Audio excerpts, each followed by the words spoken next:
Agenda में आपका खैर मकदम है। आज इलेक्शन एजेंडा में हम बात करेंगे क्या हो इंतखाबी मौज़ूआत यानी इश्यूज पर। लोकसभा इंतखाबात के लिए हर मुहिम उरूज पर है और इंतखाबात का पहला मरहला बहुत ही करीब है, यानी 11 अप्रैल को पहले मरहले के इंतखाबात होने हैं। इसके लिए तमाम छोटी बड़ी पार्टियां अपनी इंतखाबी मुहिम में शिद्दत पैदा कर चुकी हैं। इसी बीच इंतखाबी रैलियों में जिस तरह के मौज़ूआत सुनने को मिल रहे हैं, इनका अवाम और मुल्क से क्या लेना है काबिल गौर है। पार्लिमानी इंतखाबात में कौमी और मुल्क की सलामती के मुद्दे जेर बहस होने चाहिए, लेकिन अभी भी सभी पार्टियां एक दूसरे पर इल्जामात और जवाबी इल्जामात में मसरूफ हैं। इलेक्शन मुहिम चौकीदार से शुरू हुई तो सामने आ गए जिम्मेदार और बेरोजगार। मुल्क और अवाम मुद्दे न होकर सरहद और पाकिस्तान मुद्दा बने हुए हैं। 5 साल का हिसाब मांगने पर 55 साल का हिसाब मांगा जा रहा है। हालांकि इलेक्शन से पहले जिसकी सरकार होगी 5 सालों का हिसाब तो उसी को देना होता है। अगर सियासी जमातें आपस में एक दूसरे से ऐसे ही उलझी रही तो अवामी मुद्दों पर कौन बात करेगा? क्या है यह सब जानबूझकर तो तमाम मुद्दों से अवाम का ध्यान भटकाने के लिए नहीं किया जा रहा है, लेकिन यह जनता है, सब जानती है। और इलेक्शन एजेंडा में हम इन्हीं चीजों को समझने की कोशिश करेंगे। कुछ खास मेहमान हमारे साथ जुड़े हुए हैं।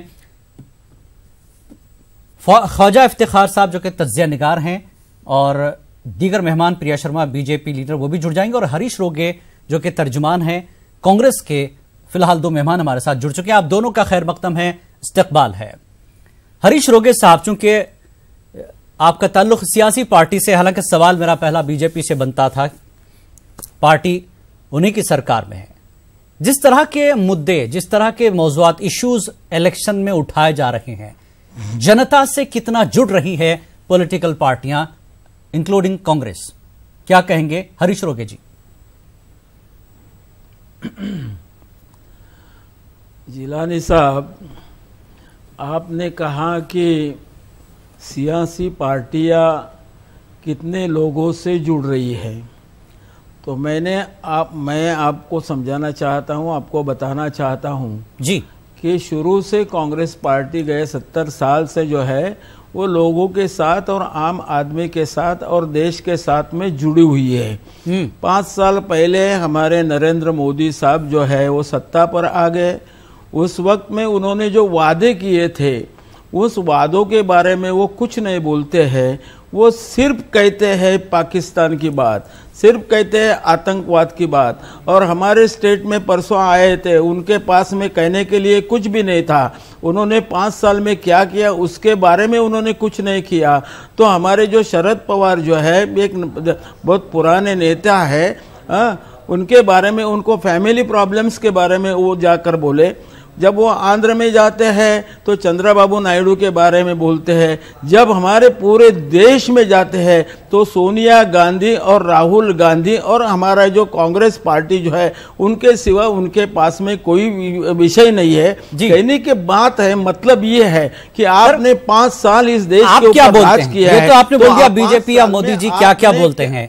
कांग्रेस भी तो बहुत कुछ बोलती है इलेक्शन में, तो आप क्या क्या बोलते हैं जनता के सामने? नहीं, सरकार के बारे में नहीं, हम जाकर लोगों के सामने ये कहते हैं। और आपको मैं बताना चाहता हूं, 1 महीना पहले हमारे पंतप्रधान कह रहे थे कि आने वाला जो चुनाव है हम विकास के मुद्दे पर लड़ने वाले हैं। अभी वो विकास उनका गायब हुआ, विकास के बारे में वो चर्चा करते नहीं है, तो और फालतू बातों में चर्चा करते हैं। कभी पाकिस्तान की बात करते हैं, कभी मैंने कहा ना कि अलग अलग बातों के ऊपर बोलते हैं, लेकिन विकास के बारे में नहीं बोलते हैं। और हमारी सत्ता दोबारा आएगी तो हम आगे जाकर क्या करने वाले हैं उसके बारे में कुछ नहीं कहते हैं। हम आपको बताना चाहते हैं कि राहुल गांधी ने पहली बार ये जो विकास का मुद्दा है, देश के सवाल जो है, उनको ये जात और धर्म को से हटकर इन मुद्दों को, आर्थिक जो और विकास के जो मुद्दे हैं उनको इस इलेक्शन कैंपेन में लाने की कोशिश की है। हम लोगों ने कोई भावनात्मक मुद्दा जो है वो लोगों के सामने लाया नहीं है। ठीक। इफ्तिखार साहब हमारे साथ है, ख्वाजा इफ्तिखार साहब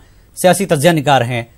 मौजूदा माहौल, जिस तरह से इलेक्शन में मौज़ूआत देखने को सुनने को मिल रहे हैं, इनका अवामी मसाइल, अवामी मुद्दों से कितना जुड़ रही हैं सियासी पार्टियां सभी शामिल है इसमें, कोई नहीं, क्या कहेंगे इफ्तिखार साहब? इसमें तज्जिया ये है कि ये जो 2019 के इंतखाबात हैं, होना तो ये चाहिए था कि इसमें जो अवाम जिन परेशानियों से, तकलीफ से जूझ रहे हैं, चाहे वो महंगाई का मसला हो, बेरोजगारी का मसला हो, या डिमोनेटाइजेशन से जो सवालात कुछ खड़े हुए हैं, लोगों को दिक्कतें हुई हैं, या और सिक्योरिटी के भी इशूज़ हैं, मुल्क के अंदर फ़िरक़ा वाराना हम आहंगी का एक अपने आप में एक पूरा मौजू बना हुआ है। ये तमाम मौजूआत हैं जिन पर के गुफ्तगू सब लोगों को करनी चाहिए थी। बदकिस्मती हमारी ये है कि इस इलेक्शन में जज्बातियत बहुत ज़्यादा है और ऐसे मुद्दों को सब तरफ से उठाया जा रहा है जिससे कि जो एक आम वोटर का जहन है वो आज़ादाना तौर पर फैसले न कर सके, बल्कि उसको एक ऐसी जज्बाती कैफियत में मुब्तला कर दिया जाए जिससे उसका होश पीछे रह जाए और वो जज्बात की बुनियाद पर अपने फैसले करे। मुल्क आज एक बहुत ही नाजुक दौर से गुजर रहा है और ऐसी सूरत हाल में बड़ी होशमंदी के फैसलों की ज़रूरत है। और होशमंदी का फैसला ये है कि मुल्क को तरक्की की दौड़ में आगे ले जाना है। मुल्क के सामने जो ख़तरात हैं, उन ख़तरात से किस तरीके से हम मुदबरा होंगे, किस तरह से निपटेंगे, उस तरफ हमारी गुफ्तगू होनी चाहिए थी। हमें ख़तरात तो दिखाए जा रहे हैं, लेकिन हमें उन ख़तरात से किस तरीके से हमारी हुकूमतें उनसे निपटेंगी, उसके हवाले से उनके क्या कोई प्रोग्राम हैं या उनके प्रोग्राम नहीं है। अवाम के अंदर बड़ी बेचैनी है, तो उस बेचैनी को बढ़ाया जा रहा है बजाय इसके कि उस बेचैनी को एड्रेस किया जाता और लोगों को ये बताया जाता कि ये ख़तरात हैं, ये उसके हल हैं, ये इक़दाम हमने किए हैं और ये इक़दाम हम करने जा रहे हैं। एक बात मैं ये भी अर्ज़ करना चाहता हूँ कि देखिए 2014 के जो इंतखाबात हुए थे, उन इंतखाबात में जो प्राइम मिनिस्टर नरेंद्र मोदी है, उन्होंने तमाम हिंदुस्तान के लोगों के अंदर एक बात जहन में डाली थी कि सबसे बड़ा मुद्दा जो है वो तरक्की है, वो डेवलपमेंट है, वो विकास है। और उसमें जो हिंदुस्तान का एक अच्छा खासा तबका था, उसने उस पर भरोसा और एतमाद किया था और उसके हवाले से उनको वोट दिया था। लिहाजा ये अखलाकी तौर पर भी जिम्मेदारी बीजेपी की हो जाती है और प्राइम मिनिस्टर की भी हो जाती है, उनकी पार्टी की भी हो जाती है कि, और सियासी तौर पर भी है और इंतखाबी तौर पर भी है कि वो जो इन 5 सालों में जो प्रोग्राम्स उन्होंने शुरू किए हैं, जिनके बारे में बड़े एतमाद के साथ में बीजेपी के तमाम ओहदेदारान माय वज़ीर आज़म के ये कहते हैं कि हमारे प्रोग्राम जो है वो तारीख साज प्रोग्राम है और हमने इन प्रोग्रामों से हिंदुस्तान के अंदर एक इनकलाब बर्पा किया है। तो क्या वजह है कि आज उस एतमाद में मुझे कमी दिखाई देती है और बजाय इसके कि वो तरक्याती मंसूबे जिनके बारे में बारहा गुफ्तगू होती रही है वो क्यों पसे पर्दा हो गए, उनको सियासी मंजर से क्यों हटा दिया गया। और पाकिस्तान इतना बड़ा मुद्दा हिंदुस्तान के लिए नहीं है, पाकिस्तान एक छोटा मुल्क है। हमारा जो मुद्दा है आज की तारीख में जो होना चाहिए, जो हमारा साइज है, जो हमारी सियासी हैसियत है, जो हमारी दुनिया के अंदर हमारा मुकाम है, हमारा मुकाबला पाकिस्तान से नहीं है, हमारा मुकाबला चाइना से है। हमें जो है दुनिया की तेज रफ्तार, हम तरक्की की दौड़ में हम हैं। हमारा जो है वो समझिए, आप हम अपनी जो जीडीपी को हम अपनी देखें, हम अपने ग्रोथ के रेट को देखें, हम अपनी इकोनॉमी के तरक्की की रफ्तार को देखें, तो हमारा रुझान जो है मुल्क में इतना कुछ मुस्बत और तामीरी है जिस पर गुफ्तगू हो सकती थी। लेकिन मुझे अफसोस से कहना पड़ता है कि किसी भी जानिब से इस तरह की गुफ्तगू जो है वो नहीं हो रही है, बल्कि हर तरफ से कोशिश जो है कहीं बराह रास्त हो रही है, कहीं बिलवास्ता हो रही है कि जज्बातियत के अंदर मुब्तला करके और लोगों को किसी एक तरफ धकेल दिया जाए। बिल्कुल, तो मैं समझता हूँ ना जमहूरियत के लिए अच्छा है ना मुल्क के लिए अच्छा है। बिल्कुल हरीश रोगे जी, जिस तरह से इफ्तिखार साहब ने कहा कि जज्बातियत, तरक्की को छोड़कर जज्बातियत की तरफ हम जा रहे हैं, तो कहीं ना कहीं बहैसियत अपोजिशन कांग्रेस भी नाकाम रही सरकार को घेरने में। आप सिर्फ पीएम और बीजेपी को ही कोसते रहे पिछले 5 साल से, जब बीजेपी काम कर रही है और अपने काम को वो मुद्दा बनाकर पेश कर रही है, अपने काम को एक हुसूलियाबी के तौर पर, एक कामयाबी के तौर पर बता रही है, और आप सिर्फ पार्टी और पीएम को ही कोसते रहे। ऐसे में जनता में कांग्रेस के ताल्लुक से क्या मैसेज जाएगा? रोगे साहब। जिलानी साहब, पहले मैं आपको बताना चाहता हूं और आप भी अच्छी तरह से जानते हो, ये इलेक्शन कैंपेन जो शुरू हुआ, उस शुरू हुए कैंपेन में आपने देखा होगा कि राहुल गांधी या कांग्रेस पार्टी का कोई भी नेता जब बात करता है तो पर्सनल हमारे पंतप्रधान को यहाँ इसमें उसके ऊपर टीका टिप्पणी करना यही हमारा काम नहीं है। उन्होंने 5 साल में क्या किया है उसको उसके सवाल पूछना तो हमारे अपोजिशन का तो काम ही होता है ना। जब एक सत्ता में होती है एक पार्टी तो गए 5 साल में उन्होंने क्या किया उसका हिसाब पूछने का काम जो है वो आपका है, हमारा है और पूरे देश के आवाम का है। तो कांग्रेस पार्टी ने उनके ऊपर टीका टिप्पणी करते वक्त में एक बात है, राफेल में जो हुआ उसके बारे में हम नहीं कहते हैं वो फ्रांस के जो एक्स वो वहां के जो प्रेसिडेंट है उन्होंने कहा कि इसमें चोरी हुई है,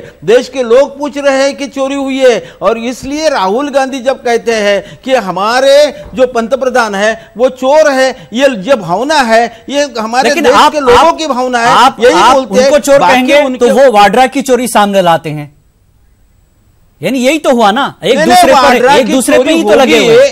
आप उनकी चोरी पकड़िए, वो आपकी चोरी पकड़ रहे हैं।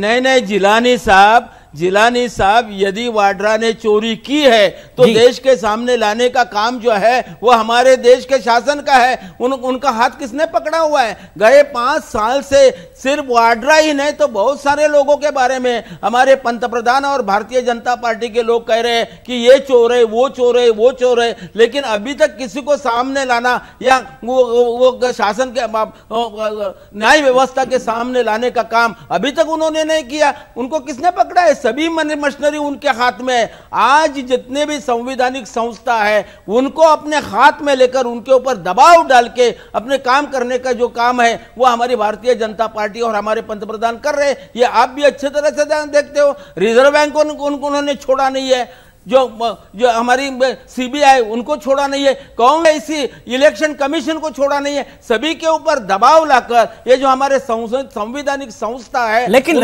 हरीश रोगे जी यही इल्जाम कांग्रेस पे भी लगते रहे, यही इल्जाम कांग्रेस पे लगते। मैं यही तो कह रहा हूं, इश्यूज जो इस तरह के बन रहे हैं कि आप एक दूसरे पर इल्जाम लगा रहे हैं, इसमें जनता कहीं गायब है, जनता के मुद्दे गायब है, जनता के इश्यूज गायब है। यही तो है मसला। नहीं, एक में जिलानी साहब जनता के इशू को लोगों के सामने लाने का काम जो है वो कांग्रेस पार्टी कर रही है शुरू से लेकर आज तक। और ये पूरे इलेक्शन कैंपेन में आप देखोगे तो हम जो चर्चा करते हैं वो हमारे देश के विकास के बारे में चर्चा करते हैं। देखो ना अभी जहां महंगाई कितनी बढ़ गई है, हमारे यहाँ जो नौजवान लोग हैं उनको हम नौकरी नहीं दे रहे हैं, जो फॉरेन इन्वेस्टमेंट है वो बंद हो गया है, हमारे एक्सपोर्ट जो है वो नील हो रहा है। ये सब बातें जो है ये हम लोगों के सामने लाने की कोशिश करते हैं। हमने जो है ये देश की सामाजिक और आर्थिक परिस्थिति उसके बारे में चर्चा छेड़ी हुई है। हम कोई पर्सनल एजेंडा नहीं चलाते हैं या पर्सनल किसी आदमी का चारित्र हनन करने का काम जो है वो कांग्रेस पार्टी की तरफ से नहीं होता है। ये मैं आपको बताना चाहता हूं। चलिए, 2 मेहमान हमारे साथ जुड़े हुए हैं। हरीश रोगे साहब ने भी अपनी बात रखी, ख्वाजा इफ्तिखार साहब ने बहुत संजीदा गुफ्तगू यहां पर छिड़ी है। बीजेपी की मेहमान लीडर प्रिया शर्मा हमारे साथ जुड़ चुकी हैं। ख्वाजा इफ्तिखार साहब सियासी तज्जियानिगार भी हमारे साथ जुड़े हैं और हरीश रोगे कांग्रेस की तरफ से जुड़े हुए हैं। प्रिया शर्मा जी, आपसे थोड़ी सी देर हो गई, इलेक्शन इश्यूज पर हमारी बात हो रही है। जिस तरह के इलेक्शन में इश्यूज होने चाहिए वो सीधे देश और जनता के होने चाहिए, लेकिन 2 बड़ी पार्टियां, सभी पार्टियां शामिल है लेकिन 2 बड़ी पार्टियां इस वक्त इलेक्शन इश्यूज को छोड़कर जिस तरह के होने चाहिए कुछ और इश्यूज पर आगे जा रही हैं। पुराने मुद्दे, पुरानी बातें तो भूल गए, नए इश्यूज जो है, आप कोई चौकीदार, कोई बेरोजगार, कोई जिम्मेदार, ठीक है, पाकिस्तान, सरहद, इस तरह की बातें हो रही हैं। जनता से कितनी जुड़ रही हैं सियासी पार्टियां, अगर हम बीजेपी की खासकर बात करें? प्रिया शर्मा जी। देखिए, हम ऐसी पार्टी हैं जिन्होंने 2014 में जो कार्ड हम लेकर आए थे कि हम डेवलपमेंट करेंगे, हम वही उसी कार्य को आगे बढ़ाते हुए 2019 में भी कह रहे हैं कि वही हमारा एजेंडा है। हमारा एजेंडा अभी भी बदला नहीं है। हम वो वादा करके आए थे। हमने अपने तरीके से जितना हो सकता था हमने कार्य किया है और हम कह रहे हैं कि अभी भी और बहुत गुंजाइश है कि हम और ज्यादा करना चाहते हैं। हमारा डेवलपमेंट अभी खत्म नहीं हुआ है, हमें आगे करना है। तो और आप ये कह रहे हैं कि चौकीदार और पाकिस्तान और बॉर्डर और इन सब की बात हो रही है। देखिए, ये बातें कोई कम बातें नहीं है। चौकीदार अगर कोई कह रहा है तो वो बहुत सारी बातें उसका इंडिकेशन होती हैं। अगर ऑपोजिशन चौकीदार बोल करके प्राइम मिनिस्टर को वो जिस तरीके से बोल रहा है, वो ये बोलना चाह रहा है कि आप चौकीदार हैं, आपकी इतनी हैसियत नहीं है कि आप प्राइम मिनिस्टर बने। उसके पहले हमने देखा कि चाय वाला बोलकर मजाक उड़ाया गया था। चाय वाला या चौकीदार, लेकिन आपकी तरफ से भी, आपकी तरफ से यही तो सवाल है। आप उनको बोलते हैं, वो आपको बोलते हैं। कि हम राहुल गांधी को भी तो बहुत कुछ बोला गया, अब प्रिया गांधी को भी कह रहे हैं। क्योंकि चौकीदार या चाय वाला, देखिए प्रियंका गांधी जी, हाँ ऐसी बात है कि यानी आप एक दूसरे को यही बोलते रहेंगे। और जो जिस वादों की आप बात कर रही हैं, इफ्तिखार साहब ने बहुत तफसील से बात रखी। एक बार फिर मैं जाऊंगा उनके पास। अगर वाकई आपका डेवलपमेंट हुआ है प्रिया जी, तो उन डेवलपमेंट वाली बातें ही रखिए ना सामने। गलत होने को नहीं देगा। हमने ये सुनिश्चित किया कि जितने भी कंट्री में करप्ट लोग हैं, पिछले साल हम एक कानून लेकर के आए कि कानून के तहत हमने कहा कि पहले जो भगोड़ा घोषित नहीं किया जाता था, अब वो भगोड़ा घोषित किया जाएगा। ये हम कानून लेकर आए। हम अगर हम देखेंगे कि यूएई के साथ हमारे जो साझा कार्यक्रम चला है, जो हमने परस्यू किया, सारा कुछ है, उसके तहत हम काफी सक्सेस काफी हमने पाई है। अगर हम बाकी जगह देखेंगे कि हमारे फॉरेन रिलेशन, जिस तरक्की की आप बात कर रही हैं, जिन कामों की बात कर रही हैं, वो इश्यूज तो कहीं कहीं दिखाई देते हैं, लेकिन ज्यादातर इल्जाम, जवाबी इल्जाम में फंसी हैं पार्टियां। अग्रणी देश है, वो सब हमारे साथ आ गए। मेरी आवाज जा रही है प्रिया शर्मा आपको? पॉलिसी में जीत है। जी बिल्कुल जा रही है। हाँ, मैं ये पूछ रहा हूं, अभी हरीश रोगे जी कांग्रेस की तरफ से जुड़े हैं, वो कह रहे हैं कि सिर्फ कांग्रेस अवामी मुद्दे ही उठा रही है जिसमें बीजेपी फंस रही है। उनका कहना है बीजेपी के काम हम दिखा रहे हैं, जनता ने कितने किए। बिल्कुल नहीं। मुझे लगता है कि सबसे पहली बार यह हुआ है कि बॉटम्स अप अप्रोच हमने इस्तेमाल किया है। हमने कहा कि हम नीचे से हम शुरुआत करते हैं, तो हमने जरूरती जो साधन थे वो हमने कंट्री में मुहैया कराई। आप ये बताइए, आजादी के बाद ठीक है, कभी ये सोचा नहीं गया कि कुछ गांव है और कुछ भी नहीं, 18,000 गांव है। नहीं, ठीक नहीं है ये बात। बहुत उम्दा आपने पूछी है, तो इसका जवाब भी प्लीज सुन लीजिए कि 18,000 गांव जो थे उनमें बिजली नहीं थी। ऐसी कई महिलाएं थी जिनके पास एलपीजी गैस कनेक्शन नहीं था। तो ये सारे मुद्दे हमने एलपीजी पहुंचाया, उनका घर घर में बिजली पहुंचाई है, हमने ग्रिड्स लगवा दिए, हमने ट्रांसफार्मर्स बिठवा दिए। अब ये बताइए कि ये देश की गरीब जनता के पास पहुंचना नहीं हुआ। हमने मिडिल क्लास के लिए क्या किया, आप अगर पूछेंगे तो अर्बन एरियाज में कांग्रेस के काल में कहा जाता था कि 2 मिलियन अगर पॉपुलेशन ऊपर है तो मेट्रो की सुविधा होगी वहां पे। चलिए, हमने उसको कम करके कह दिया कि 1 मिलियन में होगी। चलिए, आपके कुछ आपने जो चीजें गिनवाई है, हरीश रोगे से जवाब ले। हरीश रोगे जी, जो चीजें ये कह रही हैं कि बीजेपी ने ये सब कुछ किया जो कांग्रेस में रह गया था। हरीश रोगे जी।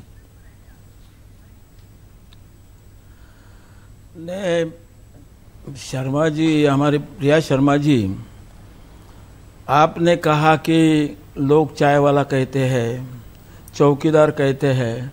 अरे भाई, लोग नहीं कहते हैं, कांग्रेस वाले नहीं कहते हैं।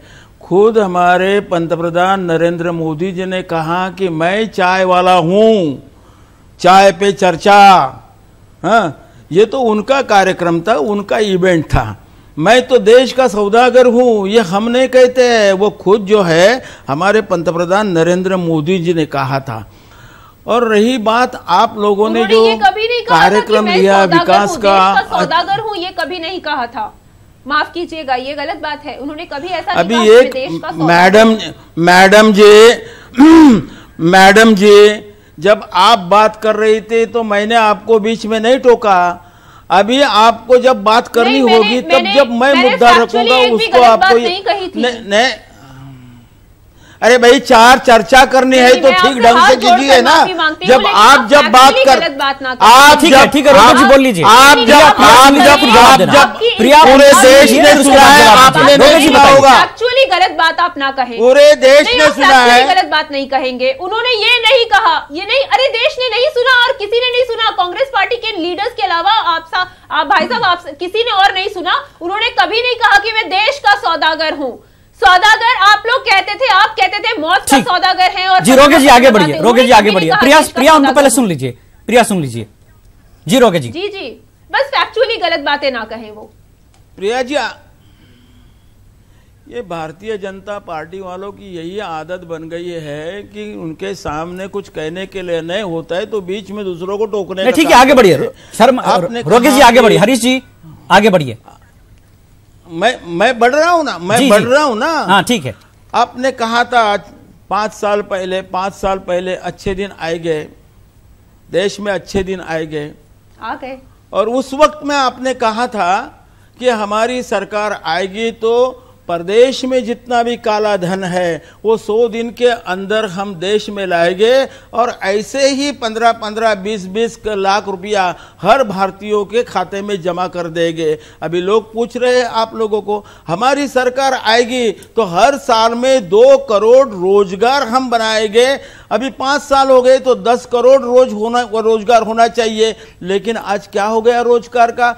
आज तक का 70 साल का इतिहास है, सबसे ज्यादा रोजगारी जो है ये हमारे ये 5 साल के भीतर बढ़ गई है। महंगाई कहाँ गई? आपने जो गैस सिलेंडर की बात की मैडम जी, आपने कहा अरे मैडम प्रिया जी, आप लोगों को आदत दूसरे की सुनने की नहीं है। मैं आप जब बात कर रही थी तो मैं चुप सुन रहा था ना, जब आपको मैं जवाब दे रहा हूं तो बीच में टोकने का क्या वजह है? पहले जो 330 रुपया में जो सिलेंडर मिलता था आज 950 हो गए, उसके बारे में आप क्या कहोगे? बहुत सारी बातें सवाल पूछ रहे थे, आप सवाल पूछ रहे हैं तो मैं जवाब दे रही हूँ। उस वक्त मैं सवालों का जवाब दे रही हूँ, आप सवालों का जवाब नहीं दे रहे। अरे जब मैं मेरी बात अरे भैया प्रिया जी, मेरी बात पूरी होने के बाद में आप मेरे सवालों का जवाब दीजिए ना। ये कहाँ का तरीका है? जब मैं बात कर रहा हूँ तो बीच में आप टोक रही हो। ठीक है रोगे जी, वक्त कम है, आगे बढ़िए। ये मुझे पता है ना, उनको समझाइए ना, जिलानी जी आप उनको समझाइए ना। रोगे जी ठीक है, प्रिया सुन रही है, आदमी बोल रहे हैं रोगे जी आप इशू पर आ जाइए प्लीज, वक्त की कमी है। जी सर। चलो मैं उनके सवाल का जवाब तो दिया। चलिए इफ्तिखार साहब, आपने दोनों मेहमानों को सुना, प्रिया को भी सुना और रोगे साहब को भी सुना। आपने पहले कुछ बातें की थी, मैं चाहता हूं उसको फिर दोबारा दोहरा दें क्योंकि प्रिया नहीं थी उस वक्त। जिस तरह के इशू इलेक्शन में जनता से रिलेटेड होने चाहिए, देश से रिलेटेड होने चाहिए, वो किस तरह के इश्यूज हो इलेक्शन में? इफ्तिखार साहब। देखिए, मैं एक तो बात ये कहना चाहता हूँ कि हमारे मुल्क में जमहूरियत है और जमहूरियत हमारी सबसे बड़ी ताकत है। जब हम लोग बहस करते हैं आपस में, हम पार्टी अलग होते हैं लेकिन मुल्क एक होता है हमारा। बहुत अच्छी बात। और जब हमारी गुफ्तगू होती है तो हम तकरार में चले जाते हैं और हमारी कोशिश ये होती है कि हम एक दूसरे को नकारने की कोशिश करते हैं। मैं ये चाहता हूँ और मेरी ये ख्वाहिश है एक हिंदुस्तानी शहरी होने के नाते से कि जब एक पार्टी ये कहे कि साहब 55 साल में कुछ नहीं हुआ, जो कुछ हुआ वो सब इस वक्त हुआ, दूसरी 55 साल वाली पार्टी ये कहे कि इन 5 साल में सिवाय तबाही और बर्बादी के और कुछ नहीं हुआ।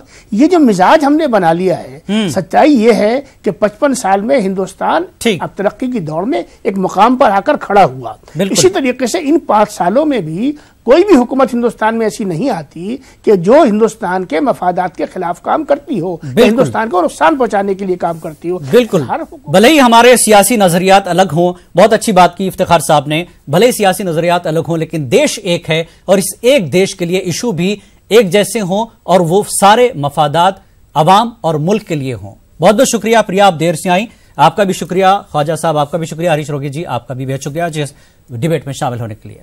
फिलहाल इतना ही, आदाब।